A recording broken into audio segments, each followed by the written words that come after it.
শুধুমাত্র এই স্টেডিয়ামের ভিতরেই নয়, এই ভৈরবের দুর্জয় মোড় থেকে শুরু করে আপনার শিবপুর ইউনিয়নের রেল লাইন পর্যন্ত আমরা মনে করছি এই কয়েক কিলোমিটার এলাকা মানুষের উপস্থিতি থাকবে এবং এটা একটা জনসমুদ্রে রূপান্তরিত হবে ইনশাআল্লাহ। সর্বস্তরের মানুষ তথা বিএনপি সহ সকল অঙ্গসংগঠনের নেতাকর্মীরা এই জনসভাটিকে তারা সেভাবে গুরুত্ব দিচ্ছে। এই জনসভায় আমাদের কিশোরগঞ্জ জেলার 6 জন প্রার্থী বিএনপি মনোনীত সকল প্রার্থী এখানে উপস্থিত থাকবেন, ওই তাদেরকে পরিচয় করে দিবেন এবং ভৈরব উপজেলা পৌর বিএনপির এই সহযোগিতায় যে জনসভাটি হচ্ছে এই জনসভায় উনি বক্তব্য রাখবেন।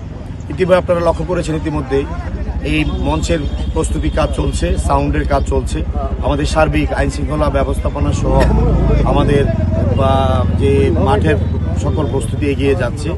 আমরা গত এক সপ্তাহ যাবৎ দিন রাত পরিশ্রম করে যাচ্ছি, আমাদের নেতাকর্মীরা সর্বস্তরের নেতাকর্মীরা সহ 21টা ইউনিটের কিশোরগঞ্জ জেলার সকল নেতৃবৃন্দ কাজ করে যাচ্ছে।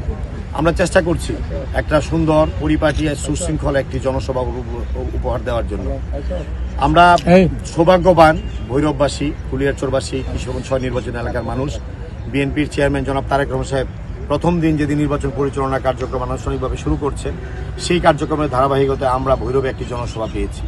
আমরা মন প্রাণ উজাড় করে দিয়ে আমাদের নেতাকে বরণ করার জন্য চেষ্টা করছি এবং আইন শৃঙ্খলা তথা নির্বাচনী আচরণবিধি মেনে আমরা চেষ্টা করব এই জনসভাটি সম্পন্ন করার জন্য এবং নেতাকর্মীদের মধ্যে একটা ঈদের আমেজ, উৎসবের আমেজ। দেশবাসী দীর্ঘদিন পর যেমনিভাবে একটি নতুন পরিস্থিতিতে একটি জনগণের ভোটের দিন, নির্বাচনের দিন আগামী 12ই ফেব্রুয়ারি সেটাকে আলিঙ্গন করার জন্য ঈদের আমেজে নির্বাচনী প্রচার চালিয়ে যাচ্ছে নেতাকর্মী সহ জনগণ। এই ভৈরবের জনসভাকে ভৈরববাসী সহ এই কিশোরগঞ্জবাসী সর্বস্তরের মানুষ তথা বিএনপি সহ সকল অঙ্গসংগঠনের নেতাকর্মীরা এই জনসভাটিকে তারা সেভাবে গুরুত্ব দিচ্ছে।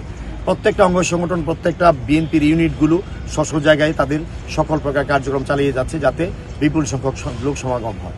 আমরা চেষ্টা করছি এই জনসভাটিকে একটা জনসমাদ্রে রূপান্তরিত করার জন্য। শুধুমাত্র এই স্টেডিয়ামের ভিতরেই নয়, এই ভৈরবের দুর্জয় মোড় থেকে শুরু করে আপনার শিবপুর ইউনিয়নের রেল লাইন পর্যন্ত আমরা মনে করছি এই কয়েক কিলোমিটার এলাকা মানুষের উপস্থিতি থাকবে এবং এটা একটা জনসমুদ্রে রূপান্তরিত হবে ইনশাআল্লাহ।